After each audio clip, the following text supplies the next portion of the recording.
छोटू, तुझा आवडता प्लेअर कोणता आहे? हार्दिक पांड्या. हार्दिक पांड्या या सिरीज मध्ये थोडा कमी पडताना दिसला.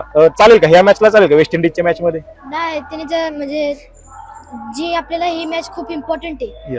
ही जिंकलो तरच आपण सेमीफायनल्सला जाणार आहे. त्या कारण मला असं वाटतं की त्याने परफॉर्मन्स द्यावा, त्याचा बेस्ट द्यावा गेम मध्ये. भविष्यातले विराट आणि रोहित आपल्या सोबत आहेत, तर त्यांच्याशी आपण गप्पा मारूया क्रिकेट विषयी.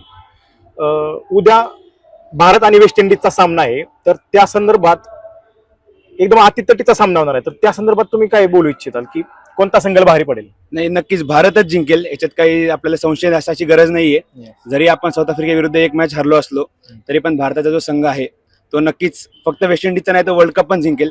आपल्याकडे जी बॅटिंग आहे आणि आपल्याकडे जे स्पिन बॉलिंग आहे त्याच्यामुळे नक्कीच आपण वेस्ट इंडिज वरती नक्कीच भारी पडू शकतो. हिटर्स दोन्ही टीमकडे आहेत, कोणता हिटर जास्त चालेल? मला तर वाटतं अभिषेक शर्मा आणि ईशान किशन हे दोघच जण वेस्ट इंडिज वरती भारी पडतील. आणि बॉलिंग मध्ये काय? बॉलिंग मध्ये वरुण चक्रवर्ती आपल्याकडे जो आहे तो आपल्याकडे खुकुमचा इक्का म्हणला तरी त्याला काही वावगं ठरणार नाही.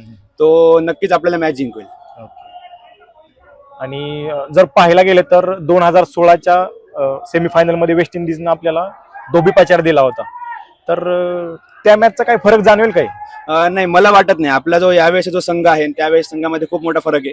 आपण खूप अग्रेसिव्ह क्रिकेट खेळतो आणि आपल्याबद्दल एक पूर्ण जगामध्ये भीती पसरलेली आहे की भारताची टीम कुठं पण कोणालाही कधी हरू शकते. त्यामुळे त्याचा आपल्याला एक ऍडव्हान्टेज राहील. आणि आपला जो कॅप्टन आहे सूर्यकुमार यादव त्याचा सुद्धा फॉर्म चांगला चालू आहे. त्यामुळे आपण नक्कीच यावेळेस 2016चा बदला घेऊ आणि वेस्ट इंडिजला हरवू. मागील काळात अभिषेक शर्माला थोडं ट्रोल करण्यात आलं होतं की 3 मॅच तो चालला नाही, नंतर एक मॅच चालला, पण तो प्लेअर तुक्का प्लेअर आहे किंवा कधीतरी चालतो असं बोलण्यात आलं होतं. त्याच्याविषयी काय बोलू? नाही, त्यांनी जेव्हा मागचा एशिया कप जेव्हा झाला होता त्यात त्यांनी जेव्हा त्या स्लो पिच वरती 170 स्ट्राईक रेटनी बॅटिंग करून मॅन ऑफ द टुर्नामेंट घेतलं होतं, तर तो तुक्का प्लेअर कधी एवढं खेळू शकत नाही. आणि त्याच्याबद्दल संशय घ्यायची गरज नाहीये. टीम इंडिया त्याला बरोबर बॅक करते आणि तो नक्कीच पुढच्या काळामध्ये आपल्याला भारताला मॅच जिंकवताना दिसेल. आणि असं पाहायला गेलं तर की धावसंख्या किती लागणार आहे? धावसंख्या आता दोन्ही संघाचे पाहायला गेले तर झिम्बाब्वेचा तर यांनी चुतडाच उडवला पार, तर 250 पार गेले. हो, तर धावसंख्या किती लागू शकते?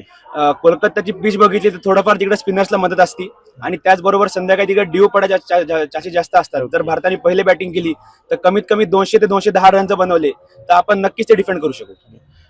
इडन गार्डनर ड्यूचा फॅक्टर जास्त फरक करतो, तर टॉस किती महत्वाचा आहे त्यासाठी? टॉस खूप महत्वाचा आहे. जर ड्यू जास्त पडला आणि आपण जर चेसिंग करत असतो तर आपल्याला एक ऍडव्हान्टेज भेटतो, जेणेकरून आपण मॅचचा जो स्विंग आहे तो आपल्या बाजूने फिरू शकतो. बरोबर. विराट आणि रोहित यांचा अनुभव जो टीमच्या पाठीमागे होता तो या टीमला कमी पडताना दिसतोय का कुठेतरी?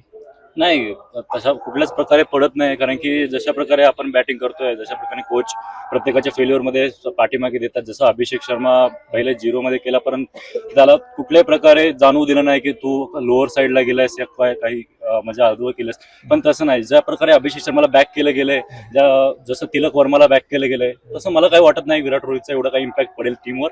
हा, त्यांचं मार्गदर्शनाखाली टीम आतापर्यंत खूप चांगलं केलं, इथून पुढे पण त्यांच्याच मार्गदर्शनाकडे खूप चांगल्या प्रकारे केले टीम इंडिया. टीम मध्ये सतत बदल केले जातात किंवा लाईनअप चेंज केली जाते, त्याच्याविषयी काय?